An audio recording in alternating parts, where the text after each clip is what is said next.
2024, and the time is 6:31 p.m. Our mission is to provide a safe and caring climate and culture in which we engage, inspire, educate, prepare, and empower all learners in partnership with their surrounding community to be successful in today's and tomorrow's society. Zach, can you please lead us in the Pledge of Allegiance? I pledge allegiance to the flag of the United States of America and to the republic for which it stands, one nation, under God, indivisible, with liberty and justice for all. Thank you. And then when you're ready, can you please call roll? The following members are present at the District Administration Office: Scott Andresen. Here. Natalie Copeland. Here. Al Dahlgren. Here. Zach Dorholt is here. Shannon Haas. Here. Heather Weems. Here. And currently not present is Monica Segar-Swartz. The following cabinet members and staff are present at the District Administration Office: Superintendent Dr. Lori Putnam, Assistant Superintendent of Secondary Education Dr. Jason Harris, Assistant Superintendent of PK5 Education Nikki Hansen, Assistant Superintendent of E12 Education Services Dr. Mike Rivard, Executive Director of Community Education Adam Holm, Executive Director of Finance and Business Services Amy Scalarud, Executive Director of Operations Gary Ganji, Executive Director of Research, Enrollment, and Assessments Don Roper, Director of Community Engagement and Communications Tammy DeLand, Media Technicians Paul Novak and Gordy Scott, and custodian on site is Evan Voss. And also present is Monica Segar-Swartz.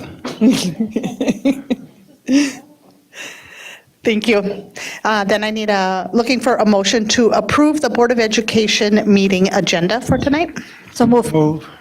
I have a motion by Natalie and Second. a second by Scott. Thank you. Zach, can you call vote? Monica. Oh, dang, she's coming in hot.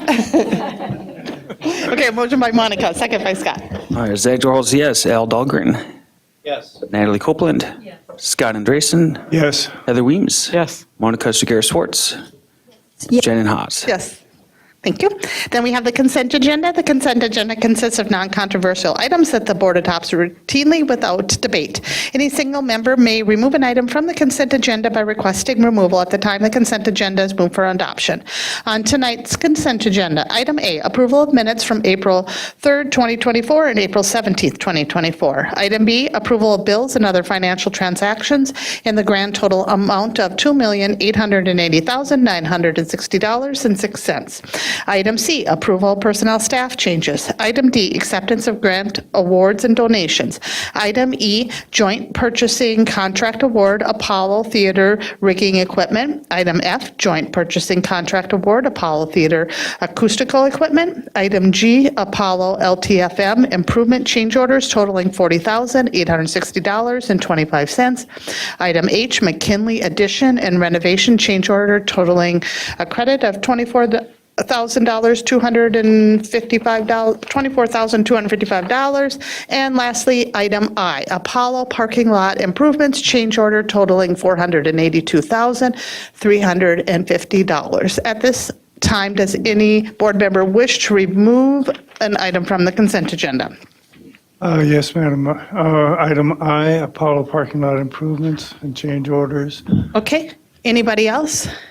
So I'm looking for a motion to approve A through H. So move. And do I have a second? Second. I have a motion by Monica and a second by Scott for items A through H. Zach, can you call vote? Scott Andresen. Yes. Heather Weems. Yes. Monica Segar-Swartz. Yes. Shannon Haas. Yes. Zach Dorholtz, yes. Al Dahlgren. Yes. Natalie Copeland. Yes. Okay, and then, so we have item I, Apollo parking lot improvements change orders, total $482,350. Scott?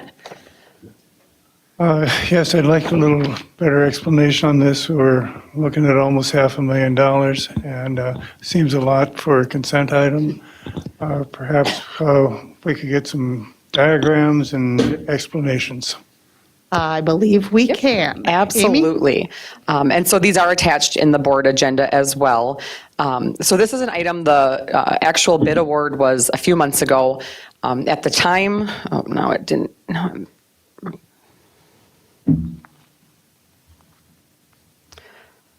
At the time, oh, it doesn't like this. Hold on one second.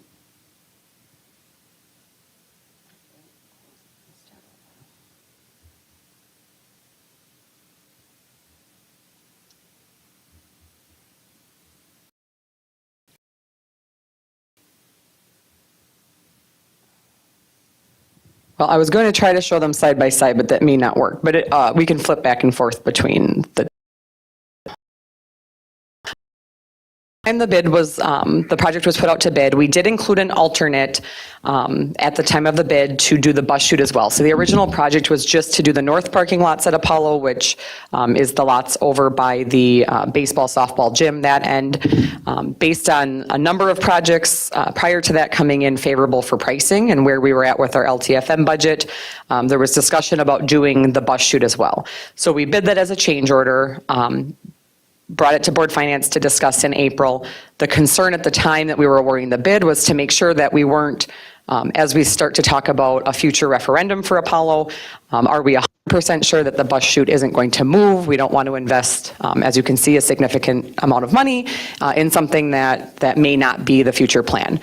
So we decided at that time to not award the alternate. The original alternate was about $250,000, which was the paving only to repave it exactly as is, which is what you see on the screen right now. So this is the current configuration.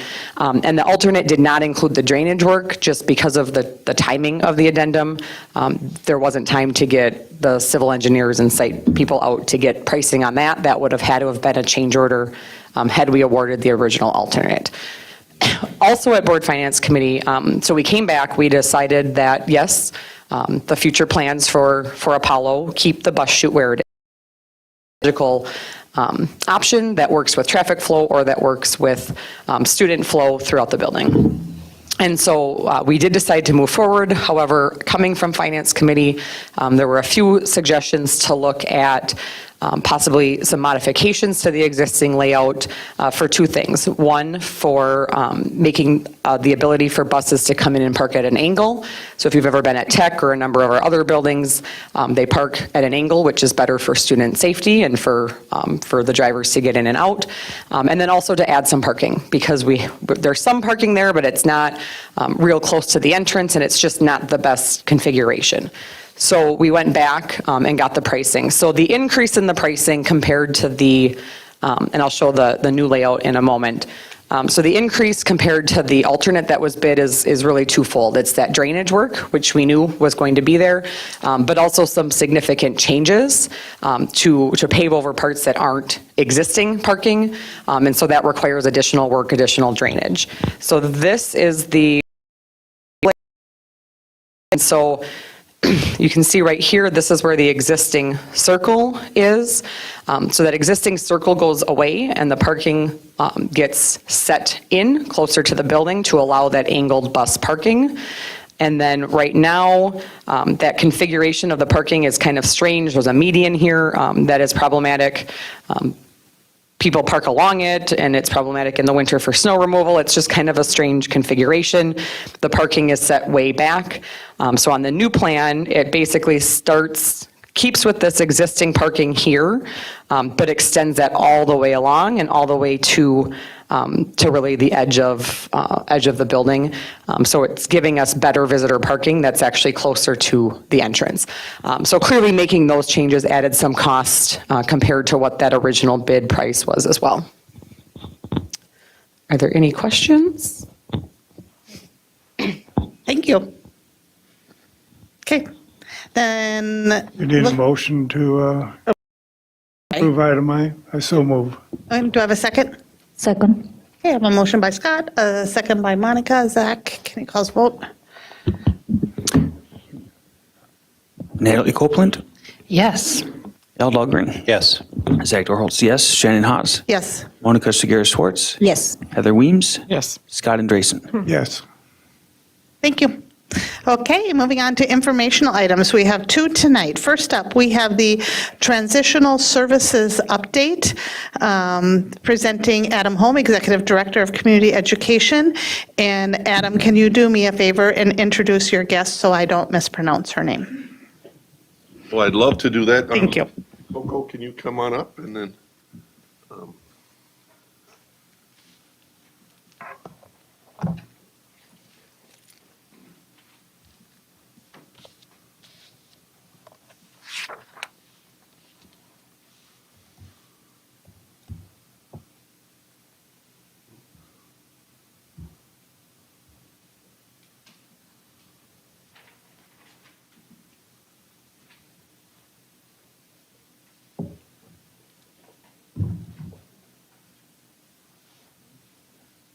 Oh, is it? Oh.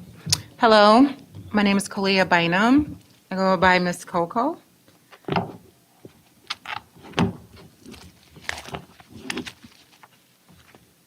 Okay.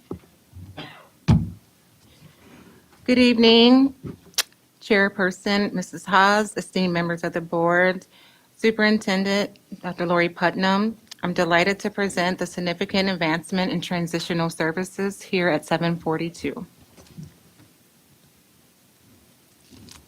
This is our team, Richard Carlson. He's the family advocate for transitional services. I am Kalia Bynum again, Ms. Coco, as the coordinator of transitional services. We know it's crucial for us as creating the inclusive learning environment by various avenues and communications and supports. We recognize and cater to the diverse needs and preferences of each student. The approach fosters a sense of belonging and ensures that students feel valued and supported, ultimately promoting their academic success overall and well-being.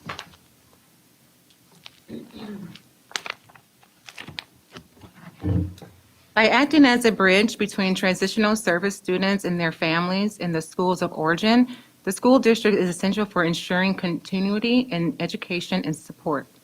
By facilitating communication and collaboration, we can better understand and address the unique challenges these students and their family face.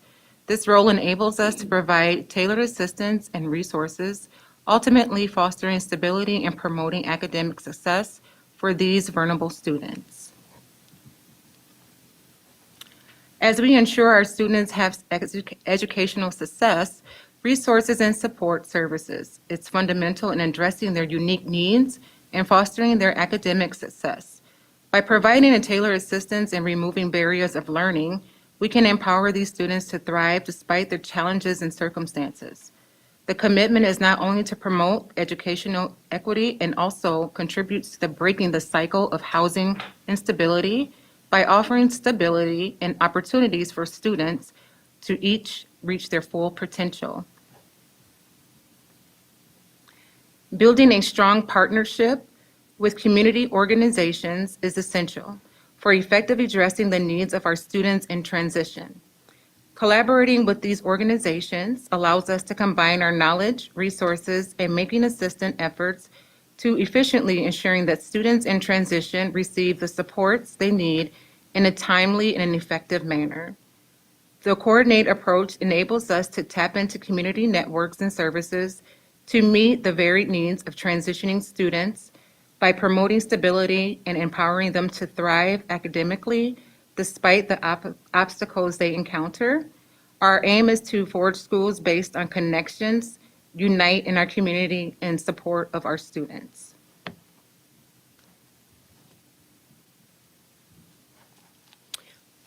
Our stakeholders discuss and with the staff and members and social workers and the community partners, we collab in planning. We tailor measures by implement support measures in each student's circumstances.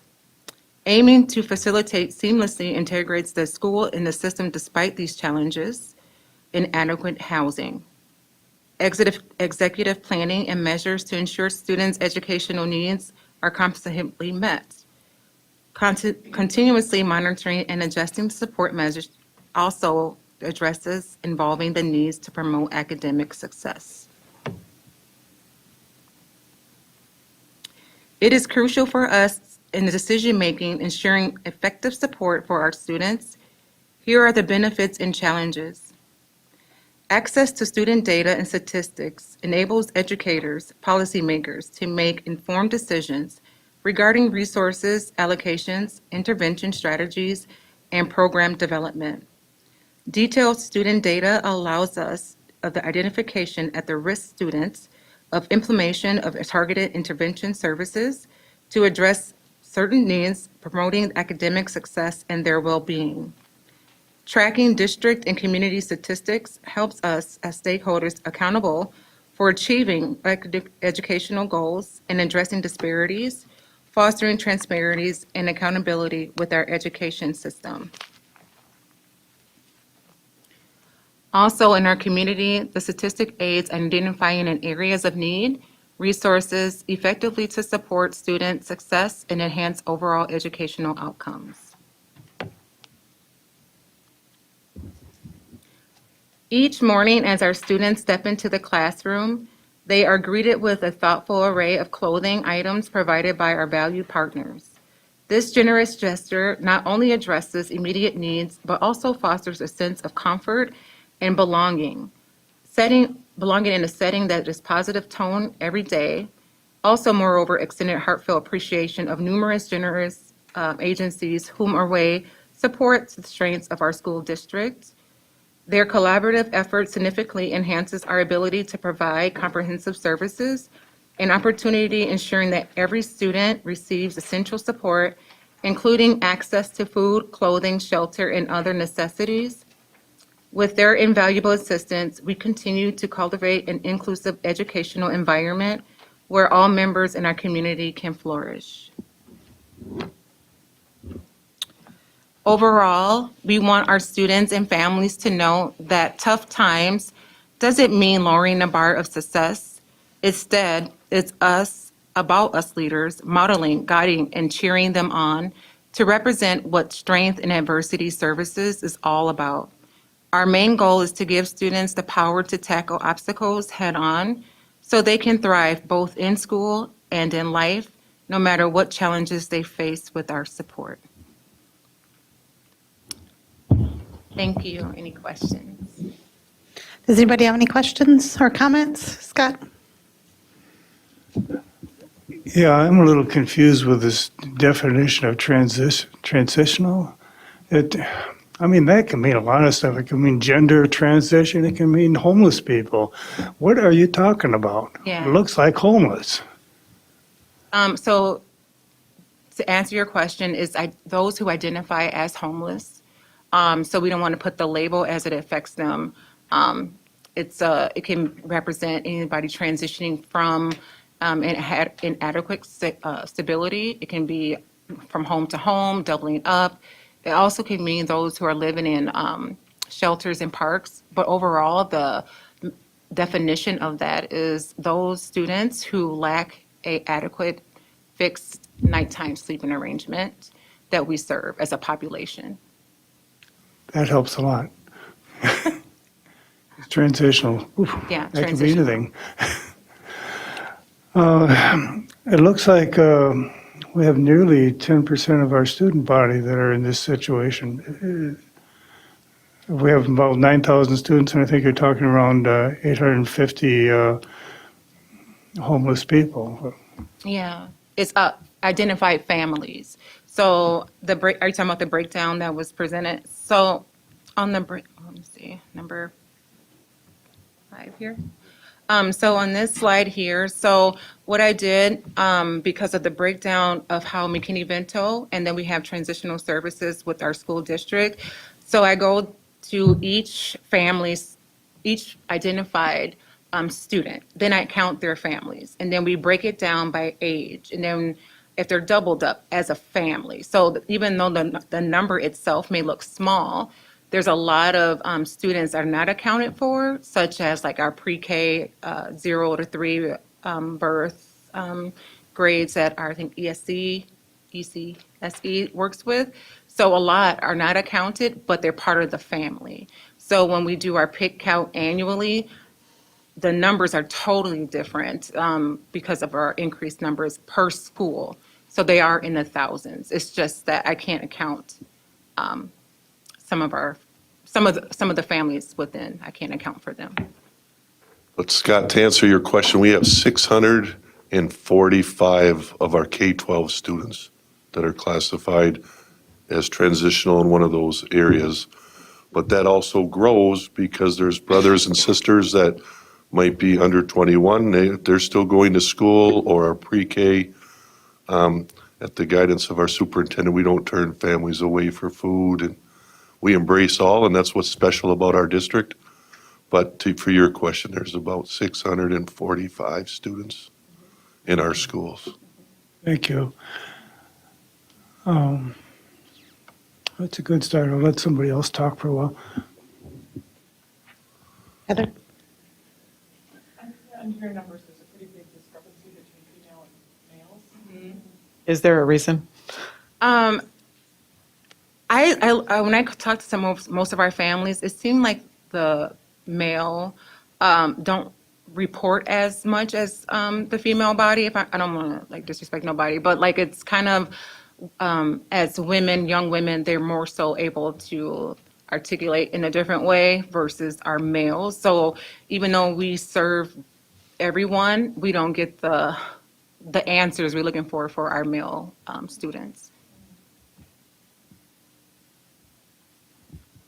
Anybody else? Monica?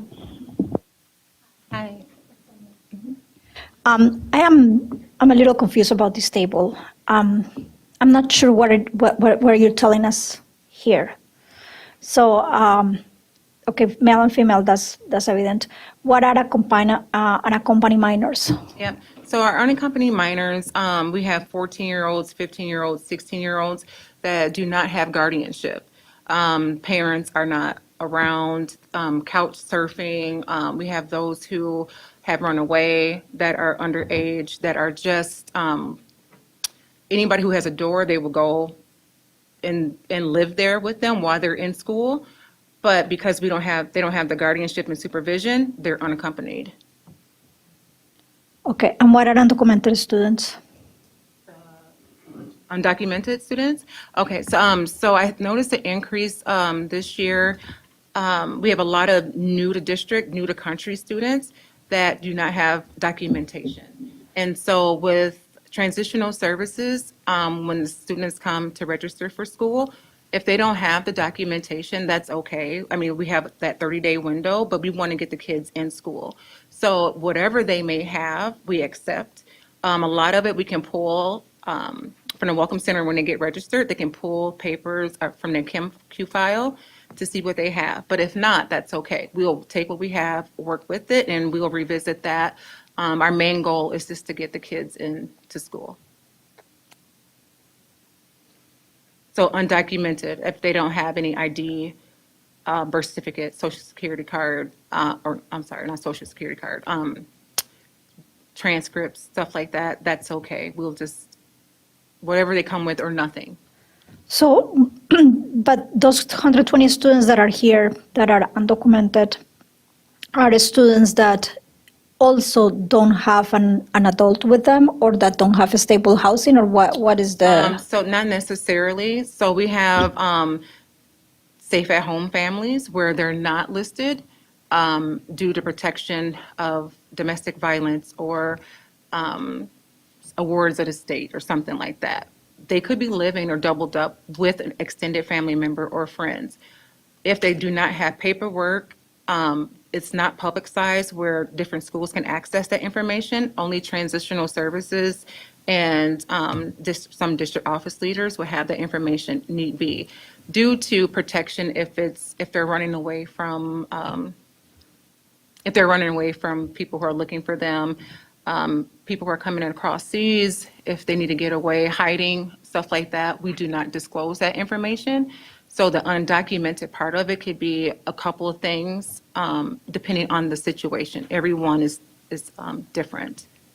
But that you can have undocumented students that actually have mostly could be in a stable home. Correct.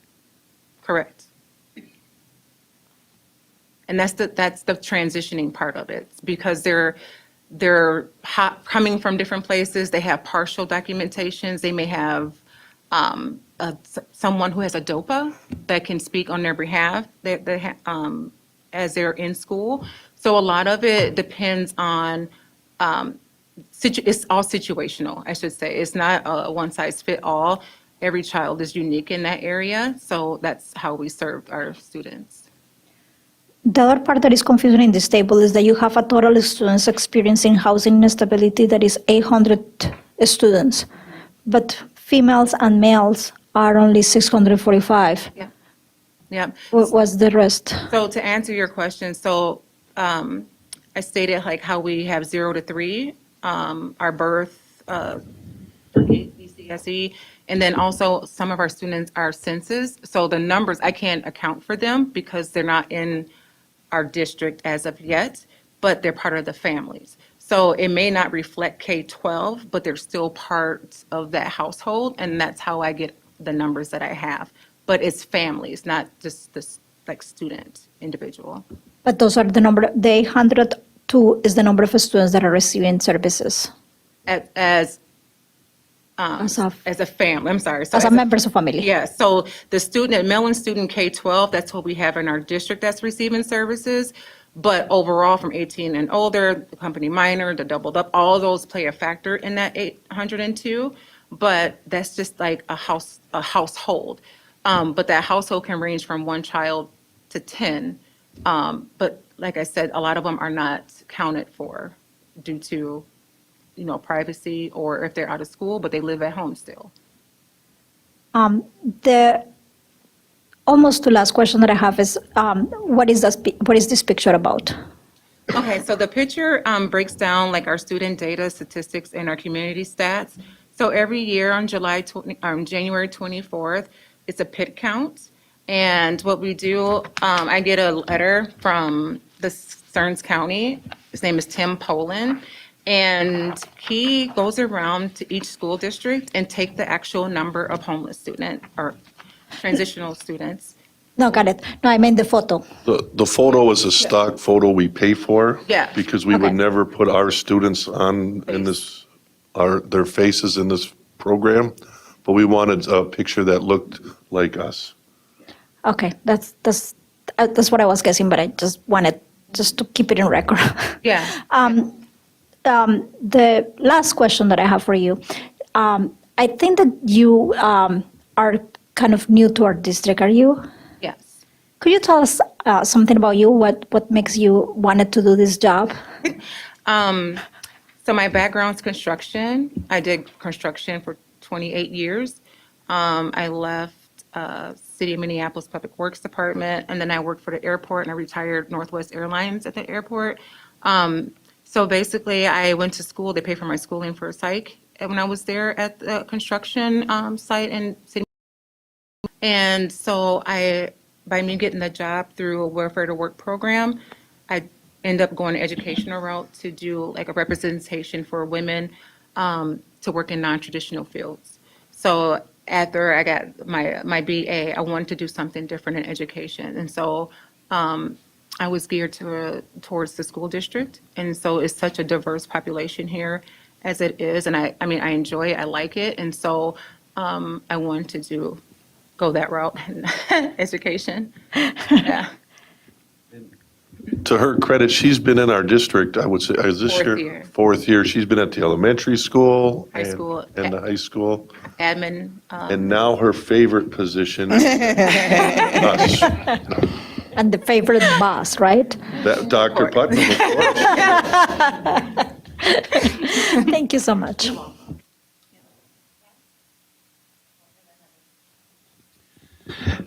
There's a lot of stuff covered in there. But can you explain to me, in your department, there aren't that many people that work in transitional services, so you're not working with 800 kids every single day. But what services do you provide to a student in our district? Is it, I'll let you answer, and if I have more questions, I'll ask. Okay. So We get a student, and basically how the intake process works is that everything goes through the Welcome Center. And so the Welcome Center will do registration. And if they receive a family or have a family that's there that lives in a shelter or residing in any inadequate housing, we'll be notified by the Welcome Center that, hey, we have a family here, they're in transition. And so then I would take the paperwork that I have to get them registered, and we supply them with busing to school of origin, depending on where they're coming from or if they're here new to district. We also supply them with school clothes, school supplies. We supply them with different community resources if they need beds, additional housing support. We also connect them with if they need some mental health or behavioral health, we have that too. Drug and alcohol. So, but our students, since we're student-centered, depending like from kindergarten to like ALC and above, we have ABE family students that we help too. So they may have an apartment. We can help them with rental services. We help them with job services, the funding of that. So we remove all the barriers so they can focus on their education. That's our number one goal for transitional services. And do you see more older kids, or do you see more elementary age kids, or is it all across the board? And with elementary, you aren't really doing those things with the kids. Well, It'd we be more supply clothing. It depends on like. No, I understand that. I'm saying, but you're not registering a kindergarten kid without a parent there, or So without some type of guardian. school registration goes through Welcome Center. So I don't think I do. Okay. So I don't know what that process looks like, but I would say middle school is the most I see so far. Okay. Middle school. And then, Al, this year, something that's been new is the state put additional money for after-school, which was new for us, or especially for me, but she'll get calls anywhere from 8 at night to 2 in the morning, saying, hey, this just happened to me. I'm on the street, I'm alone, what can I do? And she's built relationships up. Depending on their age, there's different places in our community they can go.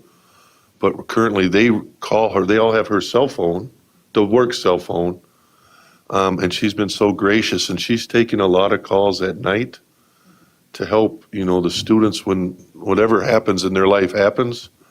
And then the schools, the elementary schools are really good about advocating for their students. So I believe it was 2 weeks ago, she handed out beds that fold up, little cots, box meals for the weekend, and then tell the parents they can go to Catholic Charities for 3 weeks. 3 weeks, yeah. And then helps the parent advocate for themselves, and then it's up to them for the 3 weeks. But so there's food at all ages that's getting dropped off. Shields just donated a ton of thousands of dollars worth of boots and coats. Another company in town donated a bunch of shoes. We've been very blessed by our community and very blessed that Coco and her team are willing. But Coco's the only one that does the night. So from 3:30 on, Coco's the one they're calling till the next morning. So all that stuff has all been her. Yeah, and I'm in no way trying to minimize the importance of the position or the department. I just wanted you to hear a bigger breath of our students are hurting. They are, and it's a big problem, especially in a town like St. Cloud and Minneapolis and St. Paul and any other major commercial hub. But it's a silent problem that you don't hear about, or it's a silent thing within a community. It just doesn't get talked about. The numbers are always shocking to people when they hear. 800 students is roughly 10% of our student population. Another question that I have is, of the 802,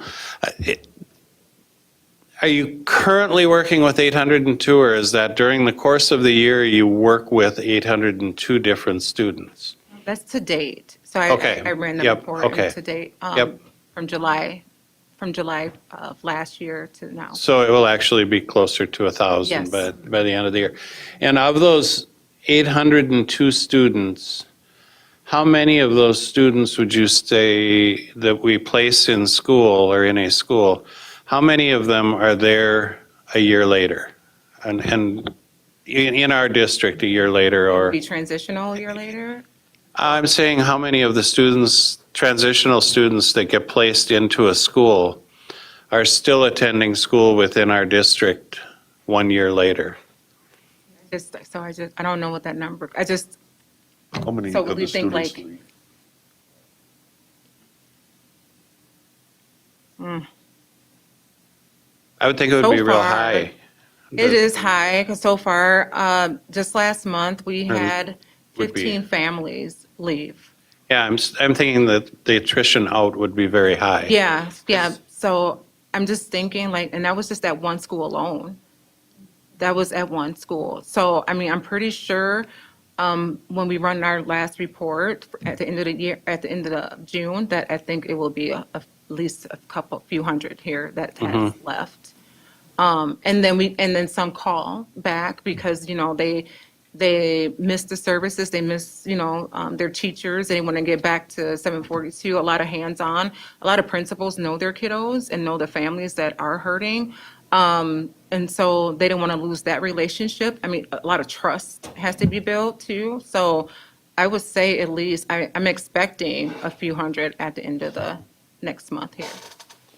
And once a student is placed, registered, identified, placed in a school, how long do you work with that student, or where once a student is placed into a school, is it then the school that works with the student and not so much transitional services? Yeah. Or so do you continue a relationship in that? The relationship will continue, but every academic year, July 1st, they do recertification. So I will call all 802 students and ask them about their living situation, and I'll let them tell me if they're still doubled up or what that may look like for them. But it continues only for the academic year, up to age 21. So they will qualify for McKinney-Vento that allows them that service to follow them until 21. Across state lines, across district lines, they will never lose that stability and that part of the trust factor of the service to follow. How many school districts, and you may not know this, but I know that I don't know it.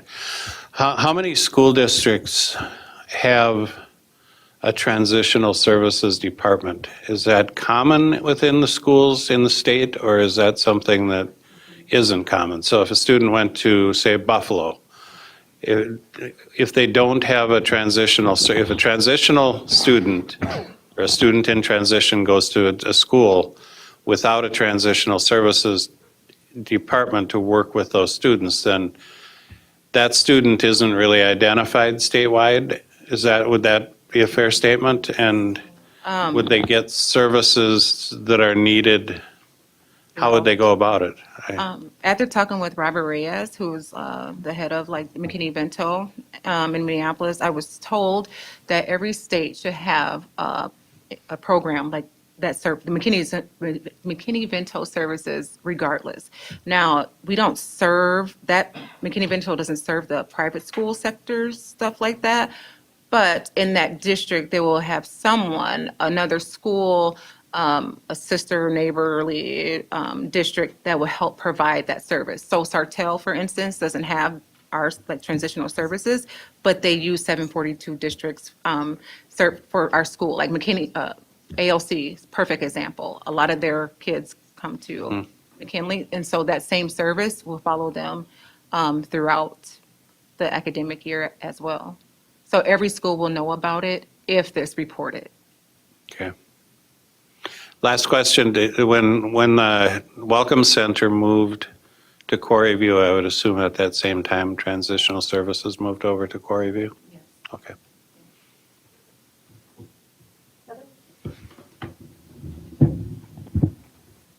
Just a couple of questions. You talk a lot about students who come in because they're registering for school. If I'm newly transitional, I'm already a student, and I'm newly transitional because of changed circumstances, or I leave home do you get those students too, or how do they become aware of services available to them? Yes, so a lot of our partners, our agencies, some like from a shelter, but you're already here, we will still count that as transitional. So you're transitioning to our school district, you're transitioning to new to district, whatever they may look like that transition, we will still accept that date and it will follow you throughout that academic year. That way you don't have to start over or feel like, okay, I have to wait till next year. It will still apply to you that date even. So we will still serve as, yep, as anyone else in the. And our counselors and our principals are such great advocates that they have relationships with the students. So they'll call, hey, this just happened, can you come over? So, because they're driving almost all day, every day to different buildings. They meet, if they fill the qualification, here's a gas card, here's a cell phone, here's some food, what size are you? And they'll come back the next day with clothes. We help with the house fires. So they're truly all over. And now it hit me when you ask about other districts. If it wouldn't be for Dr. Putnam, we have students that are, it's called Safe at Home. We don't know where they live, but students love our district. So we transport a student from well over an hour every day. Thanks to Amy, they found the money and we get reimbursed. But he drives and he made a commitment because he wants to walk at Tech. So he's been doing that for almost 3 months, but we could have said no, but due to our AP classes, Dr. Putnam, and she just said, whatever the student wants, that's what Coco's been doing, and that's the nice piece is we follow all the rules, but if there's a way that helps our student especially stay, then we've been doing it. Isn't that statutory with busing? Or transporting transitional students? No, but with this one, if it's in their best interest, is it in their best interest to go an hour plus? And we're talking hour plus. If we could send them to the local district school, that's truly probably academically in their best interest because who wants to ride the bus 3 hours a day alone with a driver? So they met as a team, both schools, the parents, and in this student's best interest, it was to provide them. But I mean, it's statute, but Robert Reyes made it really clear that the team has to do what's in the best school's interest. Yeah, And so we can always just side. like, we had the option, like our littles, like our elementary, the best interest, the parent may want them to go, that's a continued school, to the end of the school year.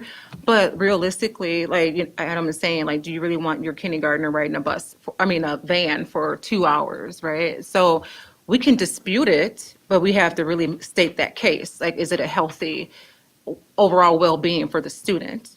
So it still has, it can waver that way, but a lot of our kids want to finish out. And so the parents, to keep anything normalized, they want to keep that one piece if they can.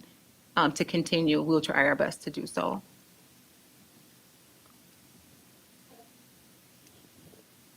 Last question. Are schools under any sort of mandatory reporting, for instance, like if students are homeless or if they choose to run away from their families? What is the mandatory reporting requirements in terms of parents and legal guardians? Yeah, I face that a lot. I get that a lot. I just did one today, actually.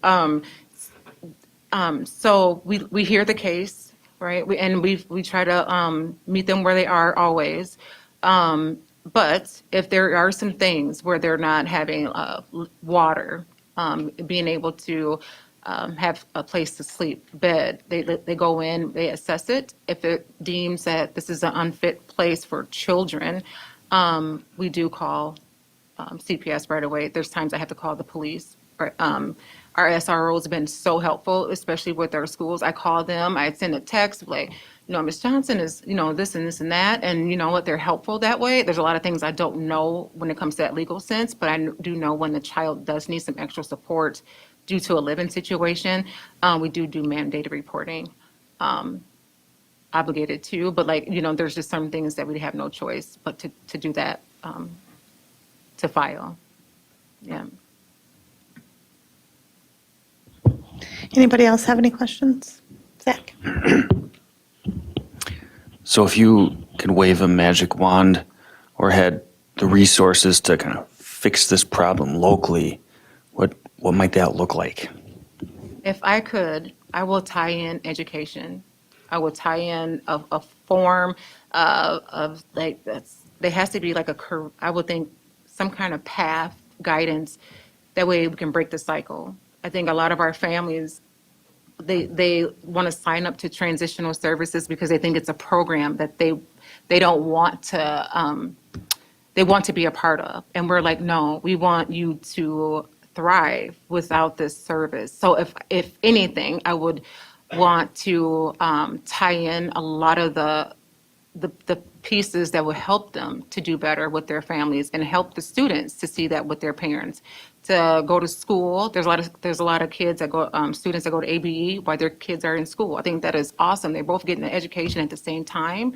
But if I had that, I think that giving them some options and choices educationally to help them get out of this cycle would be my thing. I think because we get a lot of people that abuse our system, abuse our program. They want, and I have to be a good steward over that. I have to, set boundaries. I don't just give. I have to answer to that. I have to report it to David Cooney. I have to report that to Abby, and watching over finances. So we have to make sure that we're doing right by everybody. But if I can have a magic wand, I think that, of course, I won't want anybody to be homeless.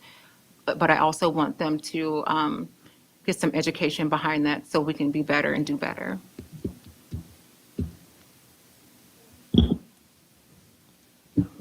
I was thinking back to a presentation by Lincoln School, and I think they were talking about turnover of students at like about 40%. Is that being reflected in other schools, or are you seeing this, or? I contacted Hennepin County and Ramsey County. I will contact other school districts to see how they're doing, just to compare. A lot of them are worse. They're worse, but ours is like, I just see a lot of I would say new to district and new to country students here coming in a lot faster, especially these last couple of months, I noticed. But comparison with other districts, I noticed that the bigger they are, there's a lot of downfall with their students. Okay, thank you very much. Appreciate it. We have one other informational item up for tonight. It's the summer learning opportunities. We have Nikki Hansen, Assistant Superintendent of Pre-K through 5 Education. Joining tonight, we have Krista Potter, Title Programs Coordinator. Welcome. Thank you.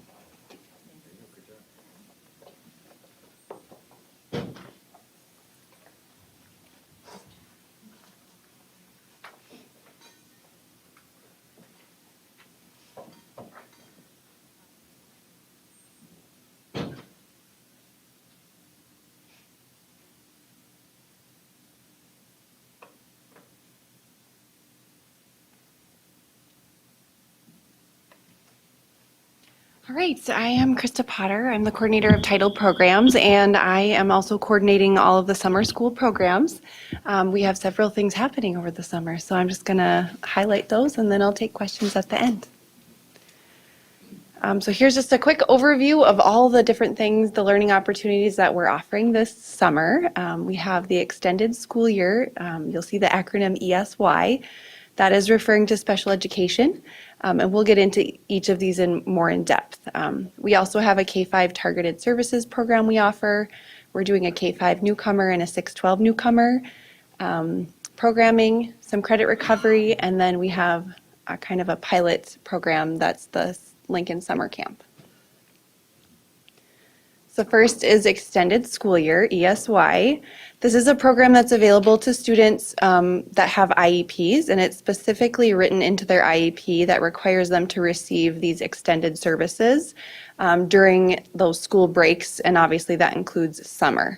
And so the students that qualify for this would be students that have this written into their IEP. This is taught by special educators and includes all the services that are required in their IEP.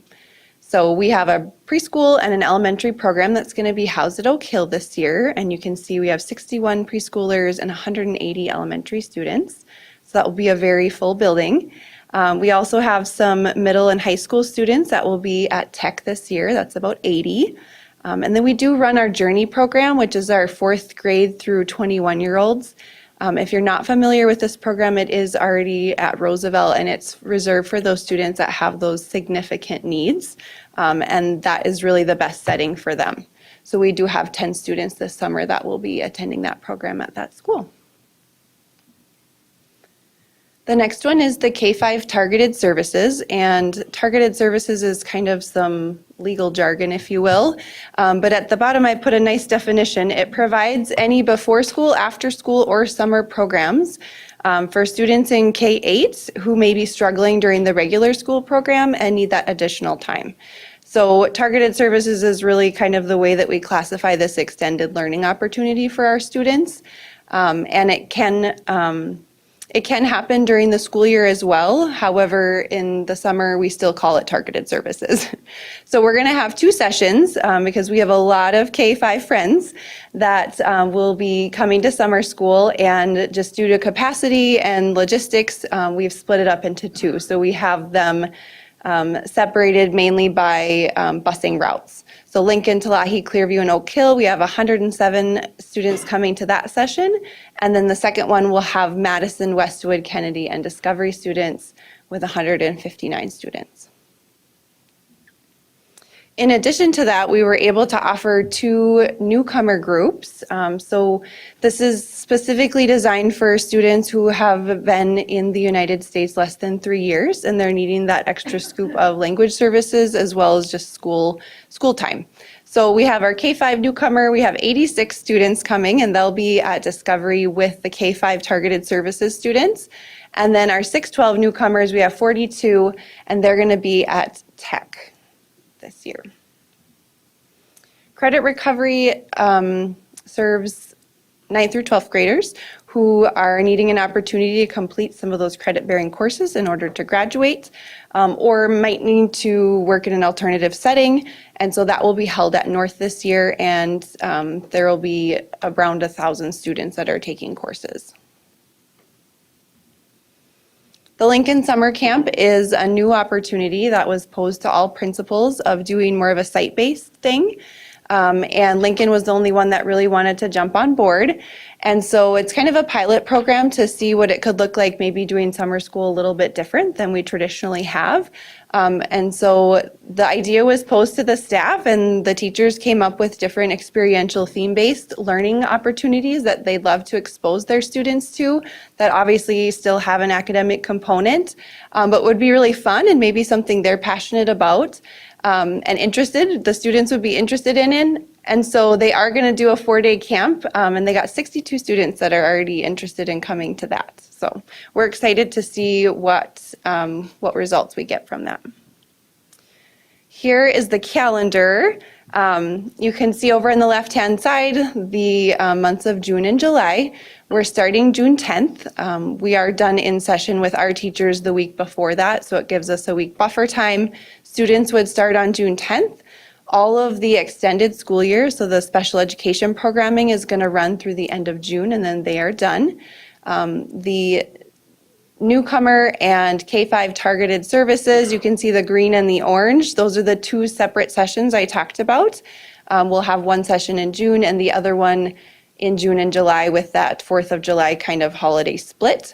The newcomer group is going to run alongside ESY at Tech, so they have very similar dates. Credit Recovery is a little bit longer because it does require a little more time to complete that coursework.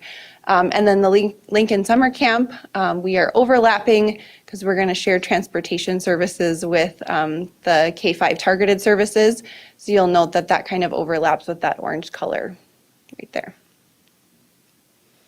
And these are the times. Again, they're staggered to not only meet the requirements, like for extended school year, the amount of time that they are required to provide services, but also to support the huge transportation just dilemma that we have getting this many students in and out. So some of our goals this year, we really want to focus on gathering feedback from staff, parents, and students. There's been a plethora of different experiences, and we really want to hone in on what do you like, what's going well, what should we change, those types of things. So we're going to be very intentional about gathering feedback this year. We're going to prioritize attendance and engagement. We get funding based on attendance, so we really need kids to show up. So we want to make it fun and engaging and really intentional. We also are being intentional about those connection points with families. Like if your child didn't come, somebody's calling you and asking, what do you need? How can we help you? We really want them to be here and be part of our learning. And then, of course, we do a really great job of providing good instruction in the areas of social emotional learning so kids feel like they belong, and also that reading and math.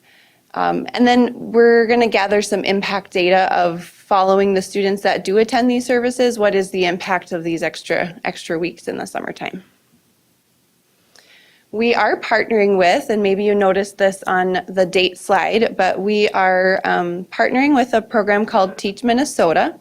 And what that is it's an alternative teacher preparation program. So if you think of a traditional teacher preparation program that's going to like a 4-year university, knowing that you want to be an educator and you would take all of your coursework, you'd probably be a full-time student attending college, and you would get a teaching license at the end of your 4 years. A lot of our teachers that we are getting now, they aren't taking that traditional route. They maybe have a 4-year degree in something else, or they didn't know they wanted to be a teacher and they're a full-time working adult. And it's difficult, right, to take that traditional way. So we've partnered with Teach Minnesota to provide opportunities for paras or even other people that have bachelor's degrees to get a teaching license in elementary education or special education in 1 to 2 years. And so it expedites the path, and we get to partner with them because they get to work with our students in the summertime to complete some of their student teaching and the requirements that they need. Last year we had 12 fellows, and this year we have 5 people. And these are all people that we hope to retain as teachers in our district. So it's been a really great partnership. The Yes Network, hopefully you're familiar with them, but they provide all of our meals in the summertime, and we're talking hundreds and hundreds of meals every single day. So they are awesome. Snack and lunch, and they work in our sites. They use some of our kitchens, and it's really great. We also have a grant through the state of Minnesota that is called the Grow Your Own, and it's for students. High school students that are interested in becoming educators, they can partner with us in this program, and it gives them a week of educational experience of what it's like to be a teacher.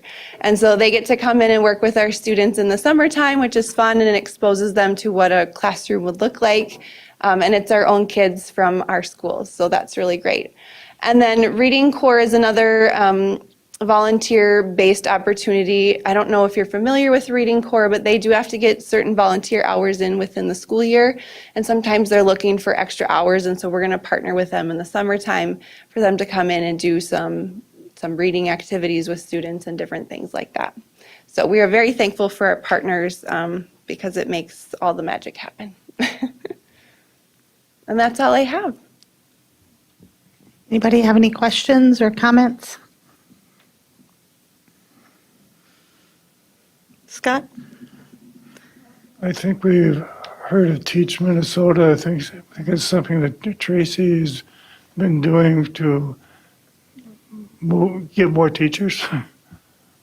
And it's good to see that they're having that opportunity through summer school. And what is this Reading Corps? You tell me more about Reading Corps. Yeah, Reading Corps is I guess, how would I describe it? It's somebody we partner with normally. They come into the schools during even the school year and they work with students on reading intervention.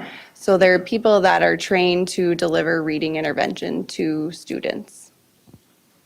So, Scott, just to add to that, Lori Eckert, we put in applications for Reading Corps members to come in and do reading interventions with students.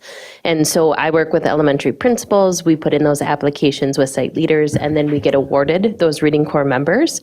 Part of their work is to also provide some extra hours and services. So they're able to work through summer school to gain some of those extra hours. But we would be awarded annually how many Reading Corps members would be within our elementary sites, and we do apply for those. Are they connected with RSVP, the retirement? They are not connected with RSVP, but we do have RSVP readers coming in and volunteering within our sites. In fact, I was just out and saw the red vests doing some wonderful read-alouds here. Thank you. You bet. Can you go back to the first, that was like either the first or the second slide? Okay, let's see. Extended school year.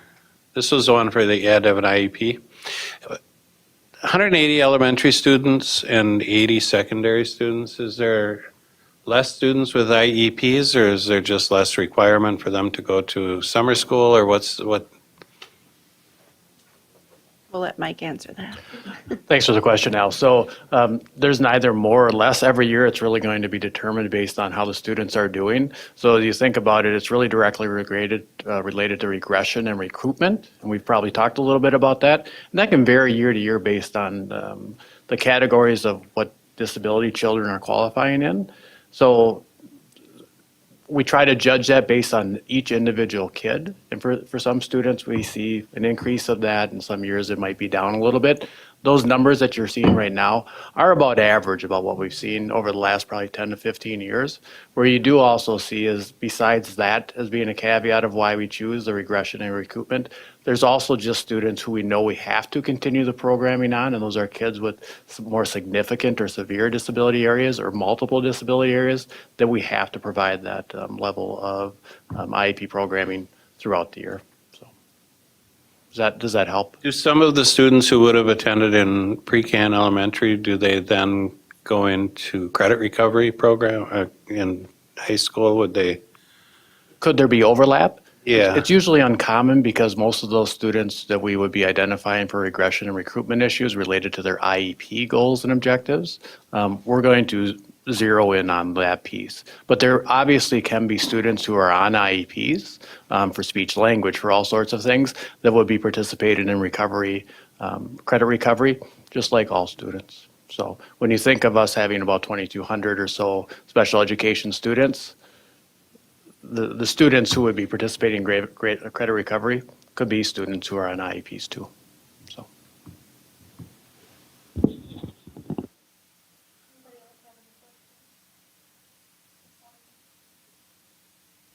Thank you.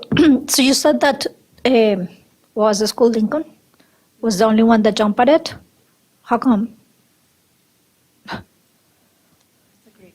I can speak a little bit to that. So we have noticed that post-COVID, our targeted services programming during the school year has started to trickle off. And so Krista and I worked very hard to encourage some creative programming both during the school year and also during the summer.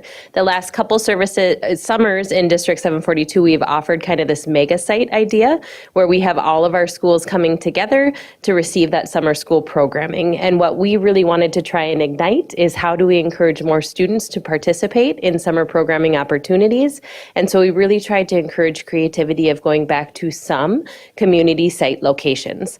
Now, I think in our end goal, we would like to have a hybrid model where we have a mega site as well as community sites because of some of our community partners like Teach Minnesota, where we have to have enough students for some of those student teachers to be able to get in front of classrooms and to get their learning experience. But we do have this wonderful opportunity as well to learn from Lincoln this year and to encourage other sites to host some of those more intimate community programs. So this case is a mega site? The mega site would be your 2 sessions. So Krista talked about 4 schools in the first session, 4 schools in the second. So you have session 1 with Talahi, Lincoln, Clearview, Oak Hill. So where we are housing Discovery this year with that newcomer Teach Minnesota program is our mega site. I don't know if you heard that past years, but that's kind of what we called it on the planning end of it, where we brought multiple elementaries into one location to receive that summer programming opportunity. Ringing a bell, yes. Yep. The other question that I have is, so the Yes Network is only going to provide meals or is going to do something else? They help to provide the meals. Yeah, they They're the only meal do portion of our program. Okay. And that's for Lincoln or for everybody? They do everybody. So any programming that's happened, and they work in the community too. So they actually provide some neighborhood hubs where they serve food too. But they specifically partner with us to make sure all kids that go to school have meals. All right. Thank you so much. One more question on the start times. They're all fairly early. Would we get better attendance and participation during the summer if we started at, say, 9:30 and instead of 7:15? I just, school gets out and kids are like, yay, it's summer. And you got to go to bed because you got to be up at 6 o'clock again the next morning. And I don't know contractually if that can be done or anything, but I'm just looking at that. I think it's always a good. Thankful I don't have any kids in summer school. I think it's always a good wonder. I think some of the aspects that weigh into it are transportation, right? When we can get that best cost and best routine for our transportation to serve multiple routes. I think you also look at Teachers' Day. Oftentimes teachers want to get up and be active and then have their afternoon and evenings with their family.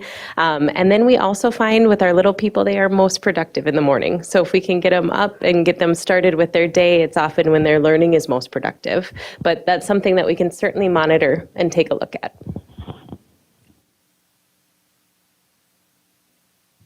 Anybody else? Okay, thank you very much. We have one action item up tonight. It's the approval of list of graduates, Apollo and Tech High Schools, presented by Jason Harris, Assistant Superintendent of Secondary Education. Good evening, Chair Haas, Superintendent Putnam, board members. You have in front of you a graduate list of Apollo High School and Tech High School.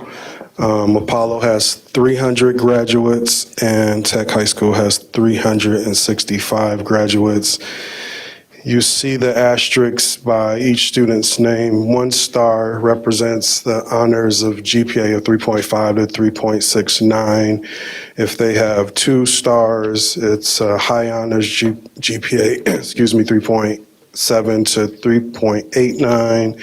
If they have 3 stars, it's high honors 3.9 and above. And then the caret is a National Honor Society student.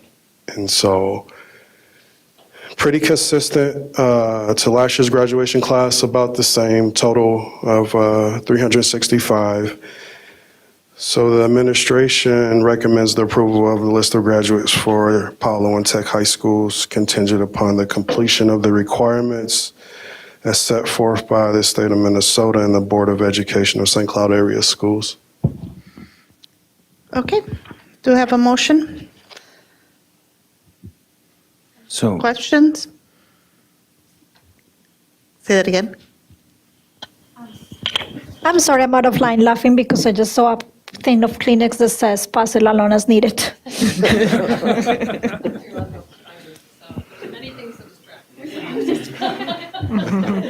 Well, if you're going to use it for just the happy celebration and crying, 'cause you have 665 students graduating and rocking across the stage, that's fine as well, too. So, Absolutely.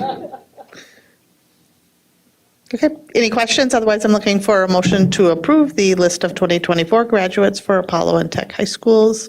So moved. second. Okay, who am I giving credit to? Natalie. Natalie. I have a motion by Natalie. It was Heather. I know. We'll go a motion by Heather and a second by Zach. Zach, can you call vote?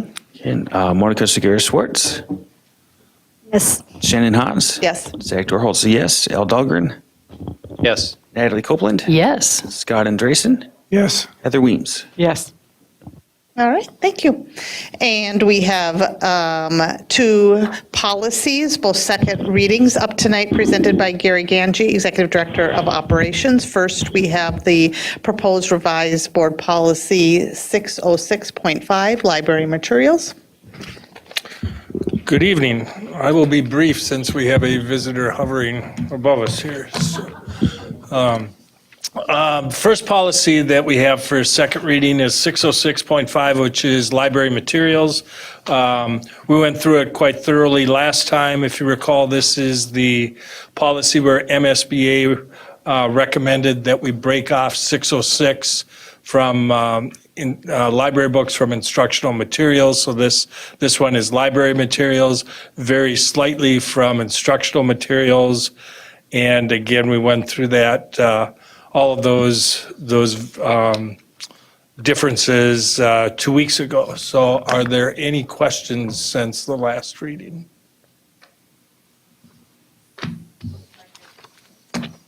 Looks like a go. And then we have proposed revised board policy 708, transportation of non-public school students.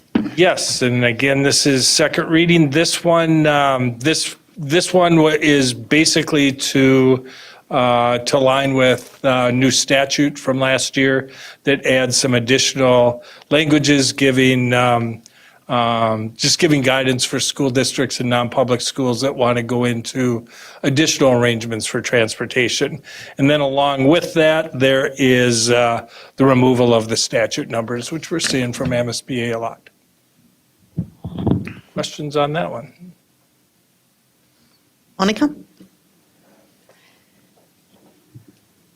So I actually had a comment about the other one, and is that my comment is that Gary was very nice to remember my comment last time and brought me the monstrosity of book that he has to check to put the books into the procedures of the book.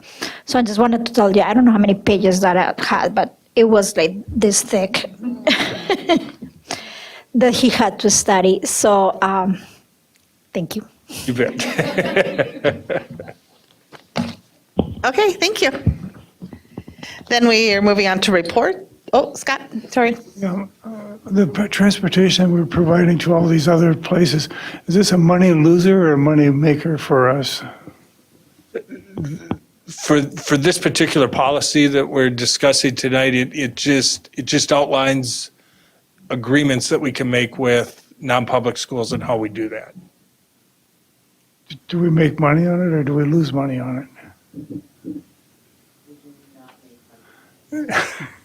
That's what I figure, it's a loser. Thank you. Monica, did you have a question?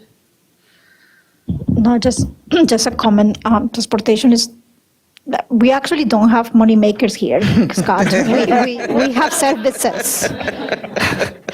There are Agreed. services in our school. We don't make money. Thanks, Gary. Moving on to reports. First up, we have Dr. Lori Putnam, our superintendent, presenting her report. Thank you, Chair Haas, members of the board, cabinet, and listening public. I want to foremost extend my congratulations to the graduating class of 2024, as was approved by the board this evening. This year's senior class was entered high school during the last year of their pandemic, which means that critical ninth grade year of transition was disrupted. Several of us up here had students coming into ninth grade at that time and know how very challenging that was. And so just want to honor their perseverance and acknowledge that with the support of their staff and families, that they will earn their diplomas in just a few short weeks. And to all who played a part in their successful journeys, thank you. I also want to congratulate Craig Swanberg, Tech High School teacher, for earning the 2024 Minnesota Psychology Teacher of the Year Award. Yeah, we had an Apollo winner last year in Michael Berndt, and now crosstown it goes to Craig Swanberg. And congratulations also go to Amy Scalarud, Executive Director of Business and Finance. for earning the Business Professional of the Year from her professional organization, MESBO. And this was going to be less awkward because Dr. Rivard was going to read this for me because I was slated to be at a tennis match that got postponed. But I am glad to share, based on Dr. Rivard's nomination, that I was awarded the District Leadership Award from the Region 6 MASA. So that is exciting to me. Thank you. Thank you. And as we approach the end of the school year, I want to extend my gratitude to our students, staff, families, and community and board for your support. We've made great strides implementing new learning for both our staff and our students as we stay focused on our commitment to improve student outcomes. Our budget is balanced, our contracts are settled, and we are in an excellent financial position thanks to the collaboration and partnership of our unions, our school board, and administration. Our students are, as always, the best part of our work, and I am grateful to them for their dedication to academic growth and excellence and helping make our communities into schools of safety and belonging. We truly do have an incredible school district, and it takes the commitment of each member to create such special learning communities. And so to each of you, thank you. Thank you. Then we have Board of Education Standing Committee reports. I believe we have 3 tonight. Achievement, Integration, and Equity Committee Chair Natalie Copeland. Thank you, Chair Haas. We met this morning, and there were 2 topics that we talked about. The first was continuing our discussion around fine arts, specifically music, with recruiting and belonging. We had some different ideas that came up, wondering from like a word on the street sort of perspective from parents, is your child in music and why or why not? And maybe asking parent groups and informally inquiring with parents about that to kind of understand the family's role in that part of recruitment. Exciting news that there's an instrument drive coming up. And so again, trying to break down those barriers for our students that wouldn't be able to afford an instrument. A lot of other continued work in that, as we heard about bridging the transition between 5th and 6th grade, because there's more options in middle school, and they're continuing to capture that student perception data via the cohort model. And then talking about kind of bridging into our next topic, which is Portrait of a Graduate, Portrait of a 742 graduate, which we're talking about continuously. We talked about what are the experiences, we continue to talk about that, what are the experiences we want each of our students in each grade to have as a 742 student. And so talking about how meaningful it was for the 5th graders that had that music-focused cultural experience this year. In regards to Portrait of a 742 graduate, we reviewed some really wonderful and interesting feedback from school leadership as we're continuing down this process. And our continued discussion is, as we go on here, is how can we visualize the Portrait of a Graduate for 742? How can we have inputs or theme inputs from school leadership and all the other parent and community voices that we've heard from as a district. And then in our next meeting, we're going to look at Portrait of a Graduate examples. There's usually a 1-page visual for Portrait of a Graduate for school districts that have that to show the community this is who we are and what our students learn and can do and experience by the time they graduate from us. So we're going to look at some Minnesota-based examples and then some national examples as well. And that will happen on somehow June 12th at 9 a.m. Thank you. And then we have Board Finance and Audit Committee Chair Al Dahlgren. Yeah, Finance Committee met last May 3rd. It was last Friday, or 2 Fridays ago. First item on our agenda was the summer projects update, and Gary presented to us an update on all of the summer projects that are going on in 2024. The biggest projects planned for the summer are the McKinley addition and the Apollo improvements. The update will be, the entire update will be presented to the board at the June 5th meeting. So next time we're here, you'll get that report from Gary. The second item on the Finance Committee agenda was concession protocols. And Amy handed out and reviewed details of the concession protocols that are currently in place, as well as controls that will be added to minimize the risk of theft of both cash and product in our concession stands.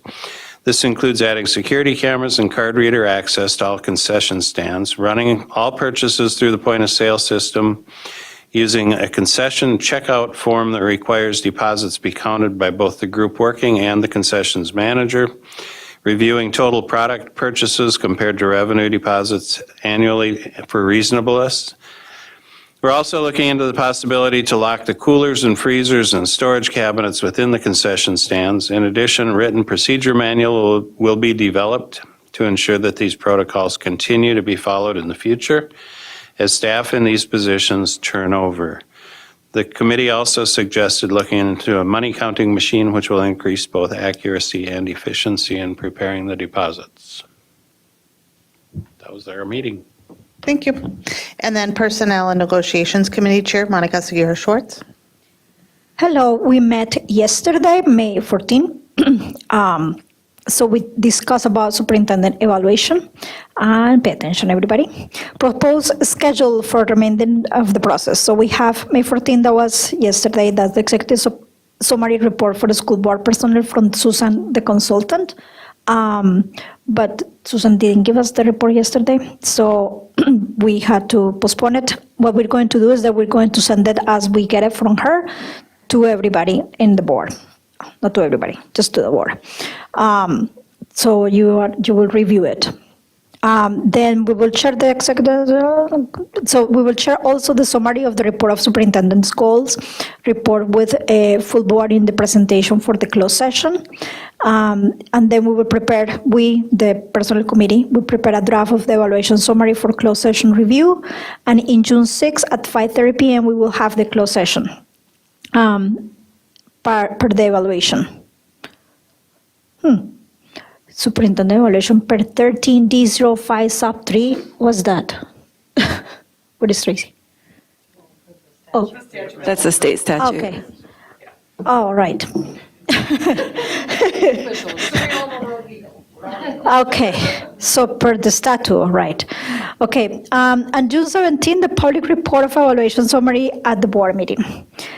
That is, although we discussed about the superintendent evaluation, and then the update on administration staffing was the other part of the board meeting. I mean, the personal meeting.